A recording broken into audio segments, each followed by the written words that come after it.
Welcome to the Gyrl podcast, the show where purpose meets inspiration. Each week, I sit down with incredible individuals who open up about their real life journeys, the wins, the setbacks, and the lessons in between.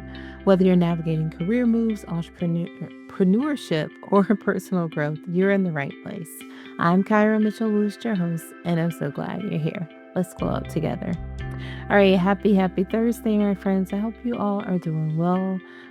Just a reminder, if you haven't checked out our Glow Up Girl merch, make sure you head over to our website and click on the shop tab. Also, if you're someone who's saying this is the year that I'm going to increase my speaking gigs, I'm going to do more podcasts, but you're looking to either refine or build what that story looks like for yourself, you can check out Glow Up Girl in the tab for Story Labs, which is a space where I help you dig deeper into your own story to really craft what that looks like. So it's a space to uncover your voice, your own narrative, and to share your story with confidence. So it's an hour and a half session. We talk, I listen, you talk, I listen, and then I take that information, synthesize it, and turn it into a sort of snapshot that you can use to pitch yourself for speaking engagements, to write content for your About Me page on your website, or just so you have or just helping you to have one complete framework of a package of what your story looks like and how to tell it. So make sure you check that out. All right, now on to today's show. Today we're talking about the art of reinvention, finding power in new chapters with Riana Malia. She is a founder, reinvention strategist, author, and speaker who helps women embrace change and design the next chapters of their lives with confidence. With a background in transformational coaching and storytelling, she empowers women to release what no longer serves them, rediscover their strengths, and step boldly into new opportunities. Known for her high impact mentorship and authentic approach, Rihanna's mission is to show women that reinvention is always possible, no matter the season of life. All right, let's dive into the show. All right, welcome back. Now let's welcome Rihanna to the show. Welcome. Thank you. So happy to be Awesome. here. Yeah, so glad to have you. So, why don't we get started by having you tell the audience who you are and what you do? Absolutely. So my name is Riana Malia. I am a mama first and a wife and a board certified integrative neurosomatic practitioner, which is just a really fancy way of saying that I really help people understand how their mind, body, and nervous system holds old patterns and how to release them. Mhm. And so my work really blends neuroscience and somatic practices with being able to help people reprogram all that subconscious patterns that keep us stuck and keep us from actually living the life that we're meant to live. Awesome. Love that. So let's go ahead and dive on in. So I think you've talked about um, the power of new chapters and sort of this reinvention, right? Like I like to say that we're always evolving ourselves and becoming better versions of ourselves.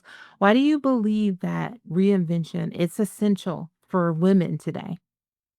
So I think we see so many women, and whether you're in your 30s or your 60s, we all go through times of transition, right? Maybe when you're in your 30s, it's a little bit different than when you're in midlife. It's like, okay, there's maybe divorces, or there's transition in careers, there's empty nesting. And a lot of times, what I find is we are so anchored in old identities that aren't Mhm. aligned with who we are now, right? So I talk about being an identity architect for high achieving women because sometimes I'll ask the question of like, okay, you know, who are you now on the other side of Mm. whatever conversation we're having, whether you're feeling like you just know that there's something more that's meant for you, or you've had success in every area except finding extraordinary love that's worthy of you. Like on the other side, what lights you up? What are you doing or not doing differently than you're doing or not doing right now? And oftentimes I get tears and I don't know. I've spent so many years putting everyone else's needs first or taking care of everybody else. Or my identity is so tied to my career accomplishments or being a mama or being a wife? Like, and all of a sudden, it's really become such an important question to figure out, well, what's the identity that aligns with who you are today, not from 10 or 20 years ago, if that makes sense. Uh-huh. Yeah, yeah, for sure. Yeah, I think that that is that's a real thing because you see it so often where women become, they're just like you said, they're a mom. And like they're just a mom. And it's like, well, who were you before you were a mom? Did you lose that person? Or it's a wife, like, oh, I'm just a wife now. And they sort of just lose themselves and forget like with their own stories. Like what makes you can be all those things and still have like your own identity as well. And I Absolutely. love that. I love that you help women get back to that. Um, what do you think are some of the biggest fears? Like, why do women, sort of like feel fearful about that sort of coming back to their identity? And how can they overcome that? Yeah. I think the fear is, I think there's a few levels there. So I think part of it is a fear of, if being asked a question and not having the answer. Mm, So mhm, when I ask that question and they don't know, there's kind of that little bit of a visceral reaction where it's like, well, what good is any of this going to do if I don't even know who I am or what I want? So I want to ease that concern because it's a very common that it's okay if you don't know. mhm, We're gonna figure it out together. mhm, And then the other piece I think really comes from all the social noise and conditioning and just wondering, depending on where you are in life, like, is it too late for me? Has that mhm, time passed me by? Did I mhm. miss my opportunity? Um, Yeah. and that's the other thing I want to say is, you're not too late, you're not too old, you're not too young, you're not too much, you're not broken. It's just that there's so much unconscious, subconscious programming that's running the show that you're Mhm, not even aware of that doesn't actually serve you. Right. Because 90% of who we are, we pick up between 0 and 7. So if mhm, something happened, at 5 and 5-year-old baby you made a decision like, oh, I have to be quieter to be loved. So I'm going to make myself small. Or I mhm, have to win the soccer game to get praise. So I have to be the best at everything. And we wouldn't let 5-year-olds make decisions for us now. But mhm. all of those old parts of us are still making the decisions that are running in Yeah. the background. Yeah. Yeah, it's the thing that most likely, right, shows up first when you've made that decision that you're wanting to make a change, but it's the first thing that tells you, like you said, I mean, for what? Like, why are you doing that? Right. Right. I think that, yeah, I think that is, yeah, I think that's quite interesting. Now I know you work with women in different stages of life. And have you seen a pattern, where of things that hold them back from pursuing the change? Is it because it was interesting that you said, the thing is like, what if I don't know the answer?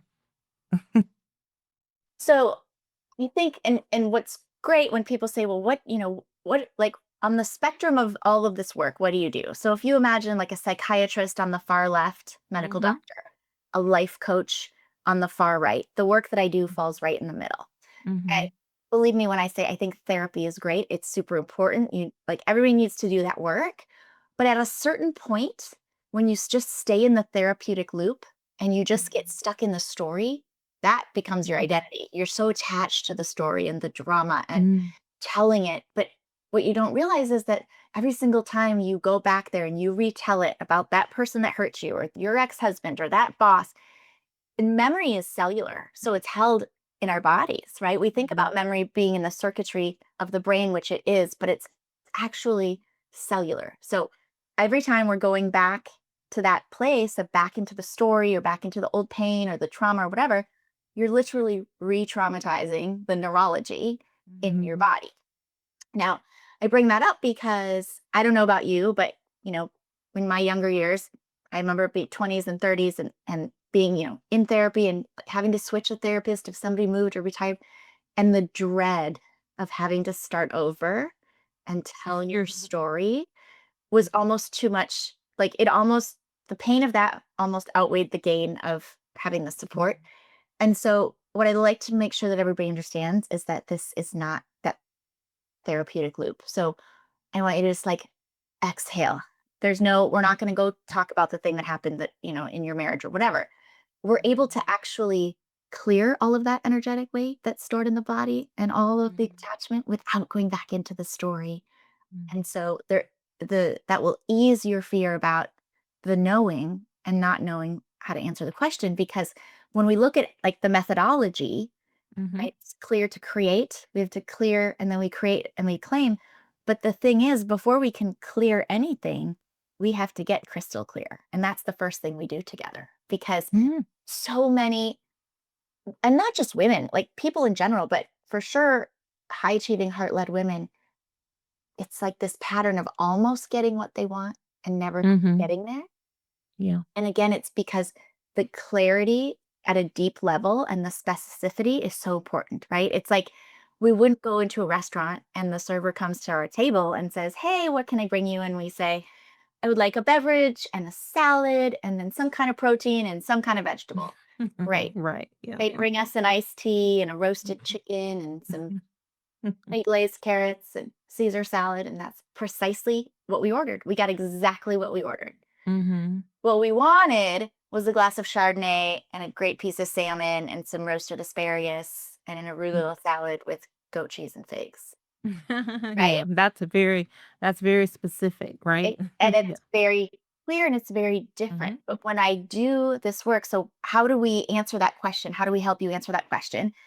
We do a values elicitation and a non-negotiables and a desires, and we basically create your menu, which Mm. becomes then the and we do that work together because most of the time when we start, it's very kind of surface level answers. And then I'll say, Mhm. well, tell me what that means to you, right? What is like specifically, what does that mean to you if somebody is, family oriented or somebody has strong spiritual connection or whatever it is? And then to take all of that and be able to create what I call the clarity codex so that you know uh, in a matter of minutes if somebody gets to even be in your life going forward. Mm. Because Mhm. if the values don't line up, or if there's anything on that non negotiables list or not on it, depending on the context, Mhm. we know because so many women also don't feel like we can trust ourselves Right. because we made these decisions and we thought we knew. And then look how that turned out. So there's this Mhm. confidence piece that this kind of eases that fear of, is this the right thing? Is this not the right thing? So it kind of takes away Mhm. all of that Mhm. from being Mhm. on the table. Oh, yeah, I love that. Yeah, I think that is, I think that's really good, and I think it's I like how you explain it because I think it will set people at ease. Right? Because I think a lot of times when people are venturing into some type of change, then they just get really nervous, like you mentioned, and then they get anxious and anxiety sets in. And it's like, not all of a sudden, it's like, no, it was just a simple, like there was no wrong answer to the question that you asked. It's just talk. And then, yeah, everything's been heightened because you feel fear about someone trying to change you or tell you to do something a different way. And I like the way, I love the approach that you take. Thank you. Um, can you share a personal story of how, reinvention has shaped your own journey? Yes, absolutely. So my journey to where I am today, I think, we all have a story Mhm. and it oftentimes starts, in childhood or adolescence. So my parents met in Maui, got married, had me, got divorced, right? So I was Mhm. very young. My father went to California. My mom took me. We went back to Minnesota where she was from. He was very sporadically in and out of my life, not very much, not super present. I went off to college. He said, "Hey, listen, I didn't ever help you. I never helped your mom. I'm going to take care of room and board freshman year." I'm like, "That's fabulous. Thank you. I really appreciate it." 18 years old. My mom had like, I moved into college and then she moved to another country. And Mm. a couple months in, I get a call from housing or whatever. And they're like, "Hey, listen, your bill was never paid and you're maxed on loans." So I was like, Mm. "Oh, all right. Well, what do I do? Do I quit school?" And I think this was one of those points in life where you can see a before and an after. And I think this is the first time for me that I realized so often when we're faced with things that we're like, I don't know how the heck I'm going to get through this or what the answer is or the other side, we think it's because we don't have the resources. We think it's a lack of resources in the form of time, money, energy, support. But Mhm. really, it's a lack of resourcefulness and tapping into that part of us. Mhm. So I was like, fine. I moved out of the dorm. I got 3 jobs. I rented a 5-bedroom house. I filled the other 4 bedrooms, whatever. Yeah. Fast forward a few years, I get married at the very old age of 23. 10 out of 10 don't recommend. My baby in a couple weeks she's gonna turn 22, and I just can't imagine. Like I was a baby at 22. Um, you're young, you don't know who you are, you don't know who you aren't. So, that sets the stage. And it was a very, it was a lonely marriage for a lot of reasons. We had our miracle child, Maddie. And then when she was 6, we started that process of separating our lives and kind of had this agreement, went to mediation. It was very calm and focused on her. And the next day, it all changed and it became a very yucky on both sides for a couple of years, really volatile. And again, did all the things we're told to do. Go to therapy, talk about with your girlfriends, read the books, do the Brene Brown weekend things, like all the stuff, right? Which again, all of it has benefit, all of it has value. But then my father he was back in and out, always the next big deal, the next big idea. Uh, Mhm. Maddie was 9. It was spring. It had been a winter of more like 30, 40 degree below zero days than I cared to admit. I mean, it was brutal. I'm an island girl. I need to be in the sun at the beach, not no 40 degree below zero winter.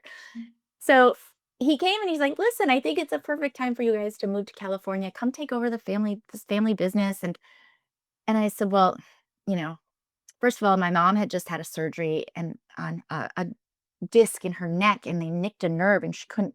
At that point, her right arm wasn't usable, and she did nails for a living, so she was recovering. I said, "I'm not leaving my mom. I'm not leaving my horses, Mhm. and I'm not coming for just one of your big wins because I'm only going to disrupt Maddie's life once." I moved around a lot as a child, and it's hard. It's hard to feel settled. It's hard to just feel relaxed, like you just get to be a little girl. He's like, "No, no, no. Blah, blah, blah. We got this inheritance. Here's this capital. I'll build a barn, bring your mom." And against everything that I knew to be right, not listening to my 3 eyes, right? Instinct, intellect, intuition, for sure not listening to the intuition. And it wasn't even like little nudges, it was like 40 billboards in Times Square screaming at me. And I was like, no, I'm going. I had this fantasy of this like new life in California and Maddie getting to grow up at the beach in this beautiful little town at the base of Mount Tam. Anyway, get to California. It feels really good. Had kind of a pit in my stomach, but I thought, I don't know anybody here. I'm worried about Maddie integrating and making friends and feeling not lonely and all, and it was a lot to take on. Mhm. So I kind of ignored that. And we were here about 6 months. And I'll always remember the date because it was December 1st, because Maddie's birthday is November 30. Mhm. And I was in the back of this studio and I heard some noise. Somebody had come to pick up the mailers for holiday season for me. And somebody used to work there. And all of a sudden there was, I don't know, 6, 7, 8 maybe men with guns drawn, pointed at me and Mm. put me in handcuffs. Oh, wow. And I was like, I don't know what's going on here, but my daughter is going to be home with my mom from school in 20 minutes with a new little friend, like 4th grade. Like, I'm like, I need Mhm. to call her and tell her to go somewhere else. And they're like, no, you're not calling anybody. When they get here, like, we'll make sure, like, you're whatever. So Maddie came in, what's happening, was crying. She was scared. Obviously, I was no longer in handcuffs and the guns were put away. And I made up a story that there'd something happened on this side lot, which there was some people over there, and she didn't, she didn't question it. And I have to say, the fact that I was able to keep all of this from her until she was 18 and went off to college was a miracle. Okay. Right. Like super hypersensitive to the things that children should not carry. Those Mhm. burdens are not for them. Right. Anyway, without spending 14 hours telling you all the details, obviously there was something going on. I was now in the middle of a DEA investigation. And the fallout from that was now I have no income. I have no business because they froze the assets for 2 years. I don't know anybody here. And this fantasy family time Mhm. is like over. So Right. once again, I had to make a decision. And do I just take us and go back to Minnesota? Have to leave the horses in California? Fine. Go back into like our friends and our chosen family and back into our life, which we could have done very easily. Mhm. Or do I keep my promise to my baby and Mm. break generations of lack of integrity around making promises that aren't? Mm. And for Mhm. me, at the end of the day, that was the most important. So Mhm. we stayed and, several $100,000 in debt later and therapy and getting into a relationship that I knew from the very moment, the first date, that it was wrong. Mm. But I got into it and I couldn't get out and it was abusive, not physically, but very mentally and emotionally abusive. Mm. And I just had this sense because, again, in that relationship, more evidence that in some respects I'm too much. I have a big personality. You know, I Mhm. and in other ways I'm not enough. So, fit in somebody else's box. And I was just like, I guess I'm just gonna be alone because clearly there's something wrong with me, right? My Mm. marriage, my father, this relationship, back into therapy. And then there was a moment when I went, okay, this isn't working. The therapy, like, I don't need to talk about this anymore. It's just keeping me stuck between the relationship and the father betrayal of like either super angry or super sad. Mhm. And it was about that time for me that it was my line in the sand. And I Mhm. started doing some research and I found something that then kind of became the basis for my life's work. And Mhm. this work I created for myself first, right? Yeah. Mhm. Weeks ago, I just celebrated my 2-year wedding anniversary to the greatest love of my life. Congratulations. Thank you, which I never thought would happen for me. And so Mhm. it's just such an honor to be able to walk through my journey and my obstacles and my Mhm. moments where it's like, this isn't the end. But you have to Right. tap into that, but also you can't solve a problem with the same mind that created it, right? So to do Mhm. things differently. So tapping into that unconscious mind, which is where everything lives, which is why we can do this without having to go back and, re-traumatize with the stories, if Mhm. that makes sense. Mhm. Yep. Yep. Oh gosh. That was whew, you were faced with you definitely resourceful and a problem solver. Well, we have a strategy for everything. Some of that comes from survival, some of it's Mhm. super helpful. Like I feel like even though it's a strategy is a reaction to avoid or a violation, right? Of having to figure things out, but also it can serve us well. But it's the Yeah. strategies that don't serve us well that keep us stuck that we Mhm. get to blow out, right? Because we have a strategy for health and wellness and sex and shopping. And it's because it's how the brain knows what to do next. Mhm. But it's Mhm. being able to understand what are healthy, good strategies that keep us moving forward and what are the Right. ones that keep us stuck and keep us Exactly. from everything that we want for our life and our future. Exactly. Yes, that's so true.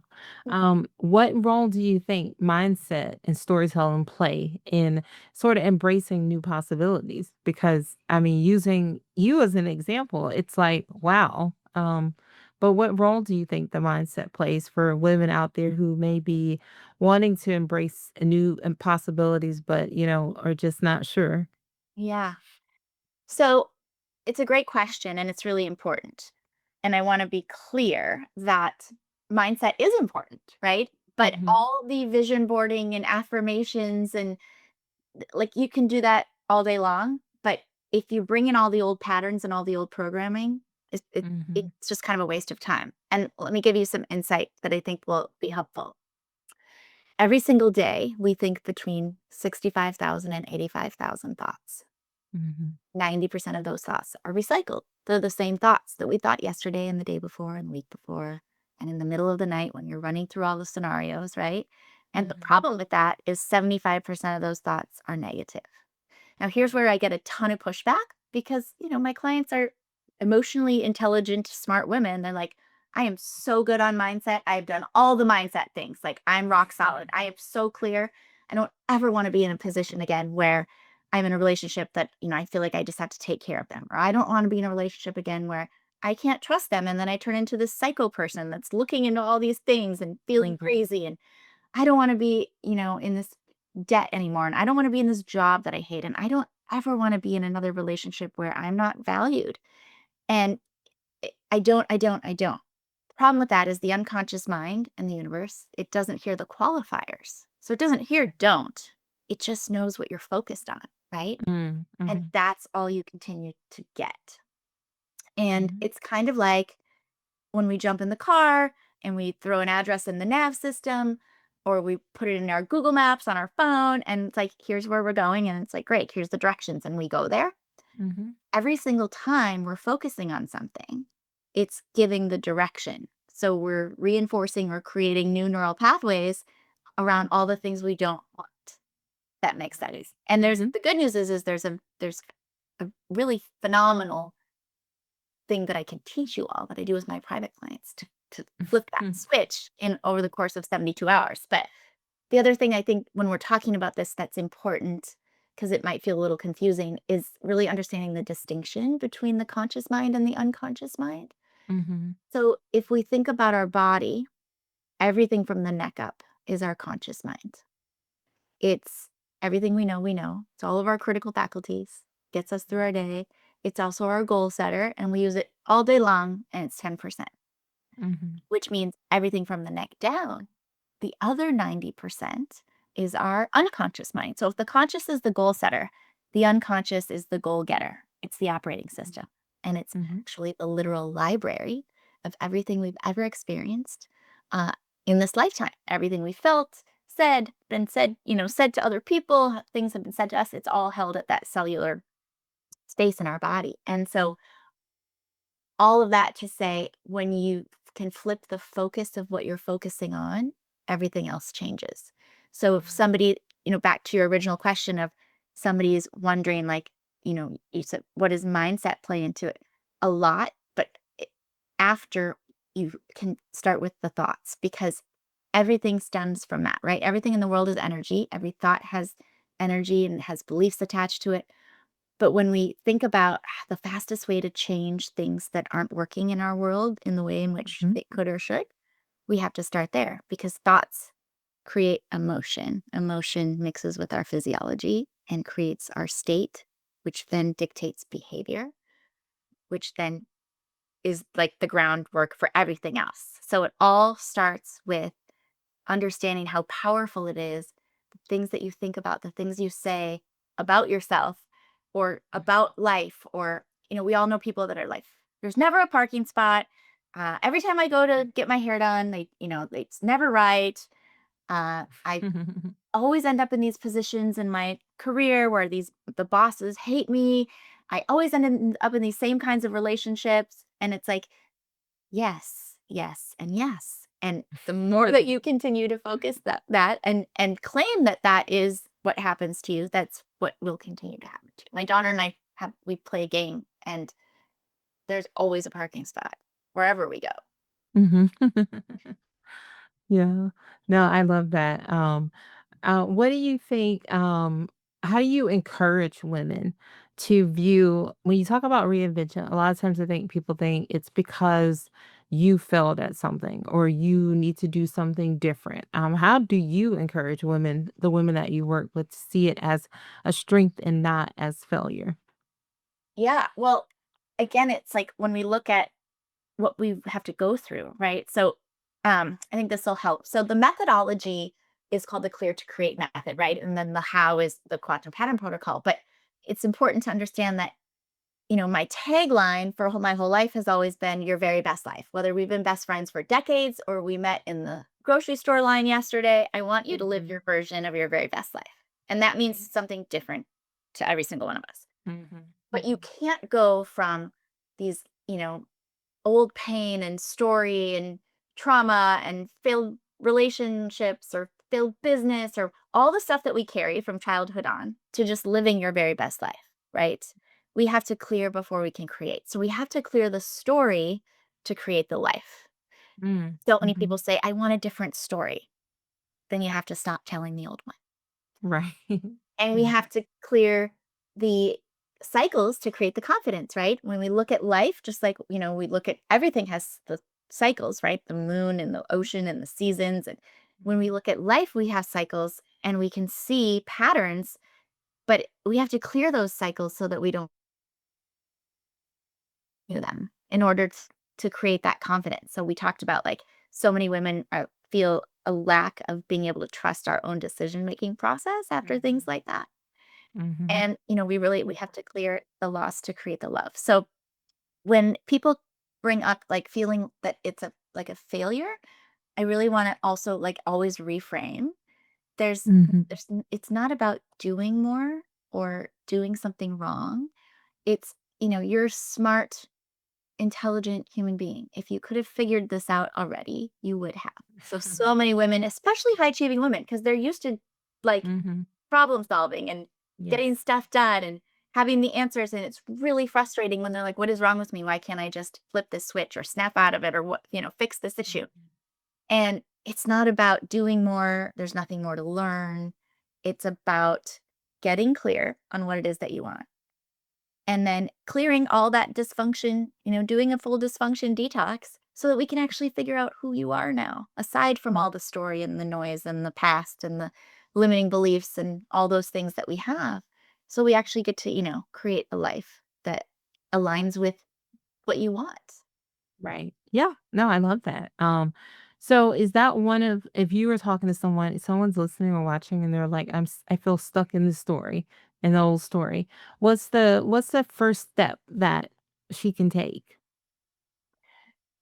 So if you're feeling stuck in the story, I would ask a few questions. Is it the story that you're stuck in that you keep telling it? So, like for instance, at a Mhm. certain point, like when we're doing this work together, I'll say right at the beginning, I'll say, right now everybody's calling you. You just had a divorce or whatever it is, everyone's calling you and they're checking on you and they love you and they're genuinely concerned. But what do? They call and they're like, how are you? Like, are you okay? Like, I can't believe he did that or she did that, or I can't believe you're going through this, or what happened? And at a certain point, you will start to have a visceral reaction, and that's when like, you're done with the story, and this is where boundaries come in, and lovingly saying, "Listen, I know you love me, and you're checking on me, and I so appreciate that. I don't wanna talk about this anymore.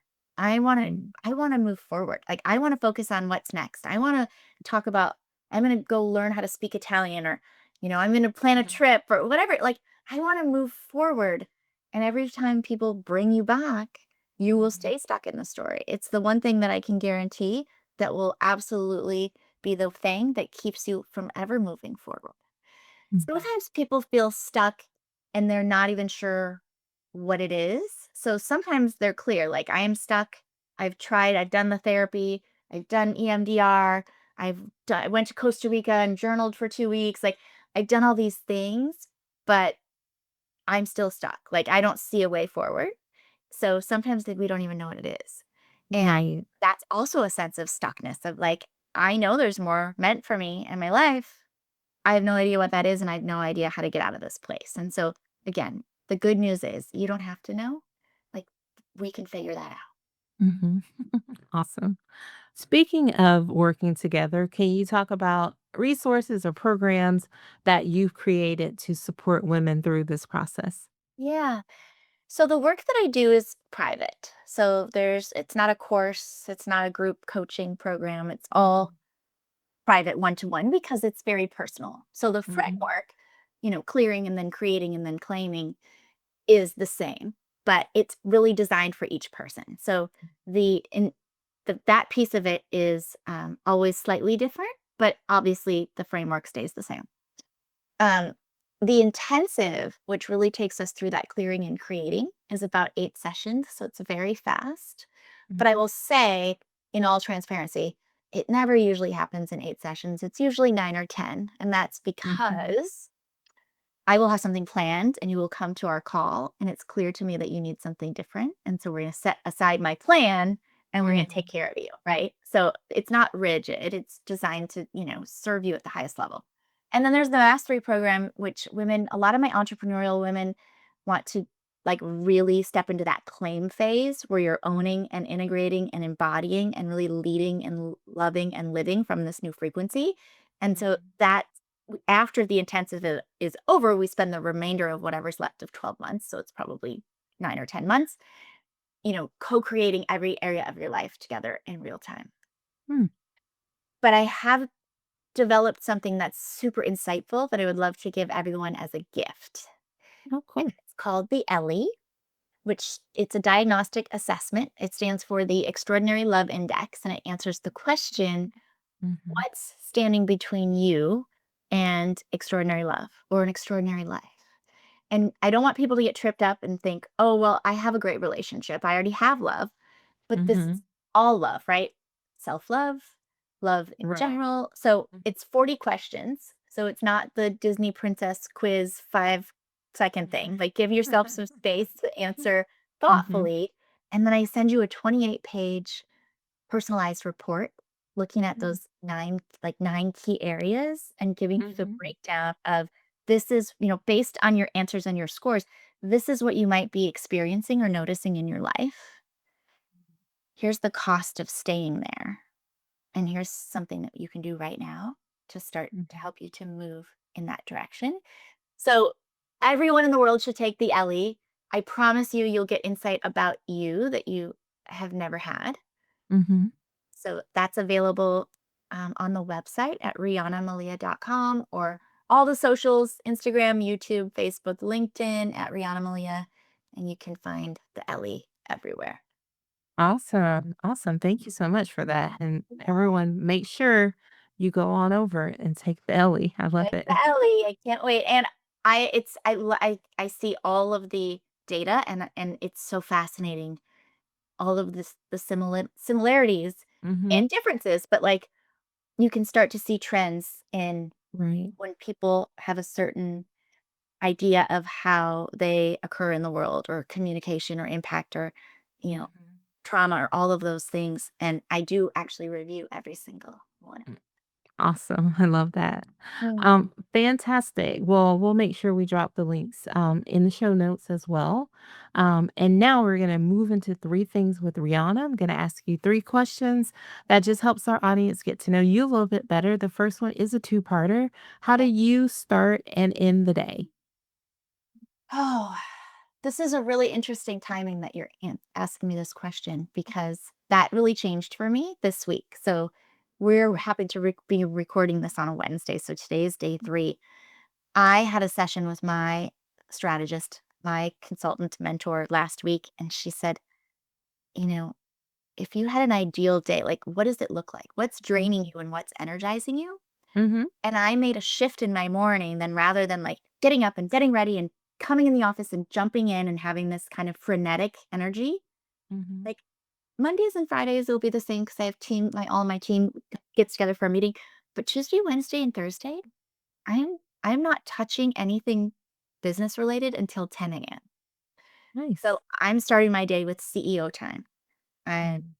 I have a Bible chat app. So I have a little prayer in the morning. I um, do a little speaking, training. I scroll a little bit on the Instagram or the TikTok. I do a little, meditation and I like just have a coffee and with my puppy and I just ground.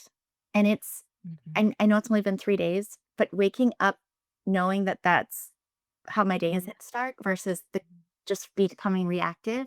Like I already feel like a different person. So Awesome. that's now how I start my day, at least 3 days a week. How I end my day is usually pretty much the same.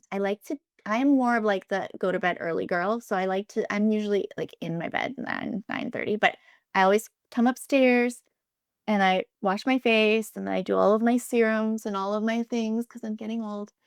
And then I turn on the ocean sounds on my Mhm. Hatch thing, and that goes on. And I have essential oils right before bed. And then I usually turn on a sleep story or like just some really lovely Zen frequency Mhm. and then Mm. I just drift off to sleep. I can fall asleep really easily. I just Mhm. staying asleep is my problem. Awesome, I love that, and, yeah, I love your new routine, so, I hope you can stick to that because that sounds really nice. Really. Um, alright, the second one is what's a goal or intention that you set for yourself in 2026? Mm. Calm versus chaos.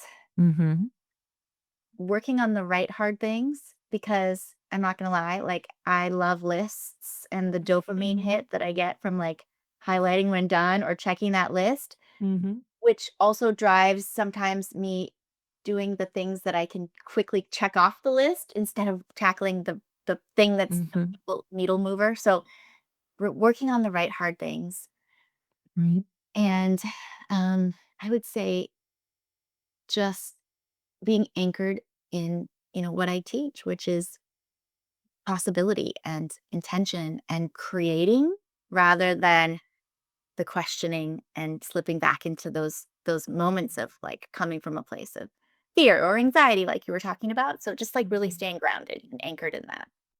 Yes, awesome.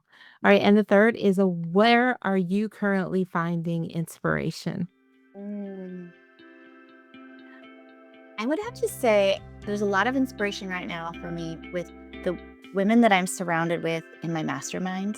Mhm, In that we were all in New York together a few weeks ago, and we went to have this mastermind, and I ended up renting us this house in Harlem and this brownstone, and you go all day and you strategy, and it's thought leadership, and it's all this stuff, and then you go back to the house and you kind of get in jammies and you sit, have some wine, and sitting there night after night until like 2 in the morning, and I get like I'm the asleep by 10 o'clock girl. Having those conversations with people that genuinely want to lift you up and Mhm, support you. And like there was a little intervention around like where I was placing energy in my business. And they're like, you got to let go. So I think, again, sometimes we hold on really tightly to the mhm, thing that because we've done that for so long, or that's the relationship we've been in for so long, or this worked in our business for so long, and we're holding on to it. But until we can let that go, we can't call in what's meant for us. So I feel like this group of women specifically, but then also, um, I've just been getting a lot of inspiration. We've been going to a new church the last couple months, and mhm, it's very much like my church in Minnesota was, where it's live music and it's just so warm and inviting, and just the mhm. worship music is just Yes. it kind of it changes your heart again, and that's been Mhm. really wonderful. Oh, awesome. I love that. Fantastic. Well, Rihanna, do have one last question for you before I let you go. And that is what are three things you like our audience to take away from our conversation today? Mm. The first would be just because it's always been doesn't mean it has to be. Like we get so stuck in that, well, it is what it is, or it's always been this way. Mhm. Literally, we can change that in a moment. So just because it's always been has no bearing on what's next. Right.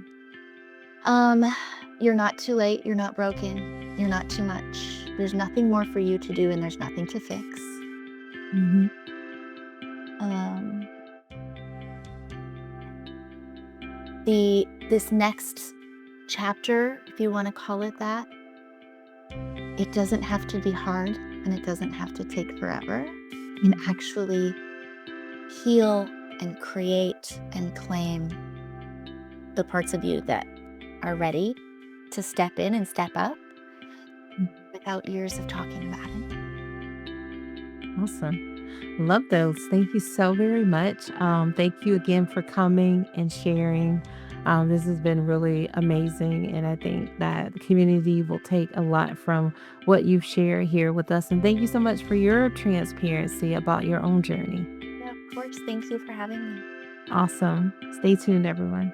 All right, welcome back. Let's thank Rihanna for joining the show today. If you want to check out the links or take the Ellie, make sure you check out the links in our show notes to get to her website. All right, also, if you want to learn more about Glow Up Girl, make sure you visit us at glowupgirl.com, sign up for our newsletter. Also, make sure you subscribe to our YouTube channel. We are at Glow Up Girl. So, or wherever you're listening, don't forget to rate, review, and share. Just helps more people find us. And if you're sharing on social, tag us on in so we can cheer you on. All right. If you are a brand or a business looking to partner with us, make sure you reach out to me at hello@glowupgirl.com. All right, I think that does it for us today. Want to make sure that I thank Riana again for coming and sharing and dropping some absolute amazing nuggets. And thank you to all of you for taking time out of your day to spend just a little time here with me in this community. So I will see you all next week. Until then, stay focused, fab, and glow up. Take care, everyone.